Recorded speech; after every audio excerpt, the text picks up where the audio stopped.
Well, most rugby fans in the country obviously are looking at that number 10 spot. Do you guys know who's playing 10 this weekend yet, or is it still up for grabs?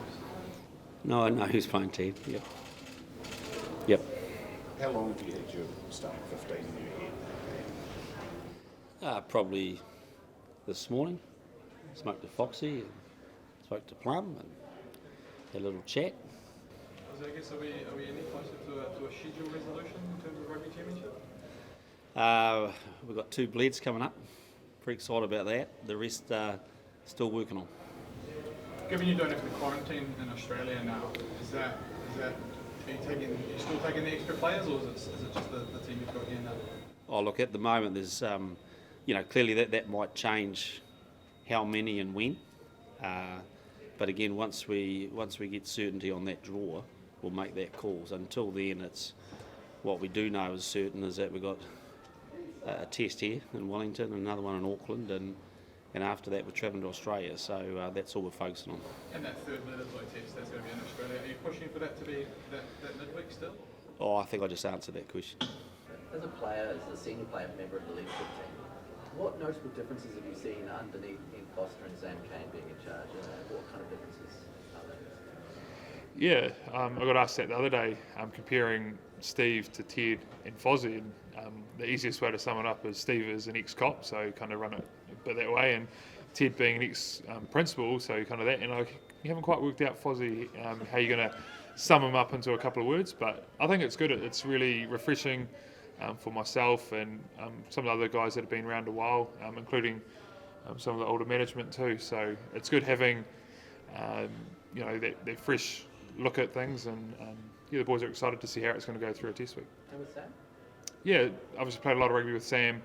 We're trying to work out where we can all have our point of difference. How do we help him? How do we, as a team, not load him up to do too much? So we're going through all that this week, which is really good.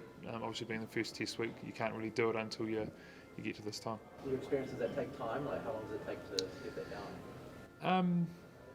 It actually happens pretty quickly. Like, there's always been different ways of doing things around Super Rugby and here. Some of them are very similar, so it's actually just working out how we want to operate as a leadership group, how Sam wants to operate as captain, and then obviously Fozzie as head coach. Does it feel like a natural fit as he stepped into the job? Yeah, no, he's doing really well.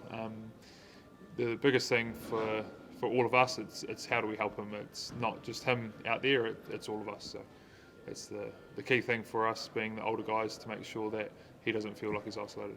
I know you won't spend too much time trying to do Dave Rennie's job for him, but if you were eyeing up as an opposition coach, what sort of 23 the Wallabies might put forward? Is this the sort of the toughest it's been for you to maybe pinpoint exactly which way they'll likely go? Well, I'm going to spend no time trying to do his job, and I'm sure he's going to spend no time trying to do my job. We just got a second guess, but it's like if you try to get too smart in that space, then we're going to spend all week worrying about things we can't control. So, do we have an idea? Well, we can second guess, but I think what's more important is us second guessing how we think they're going to play, not necessarily who's on the park, and so what sort of things are they after?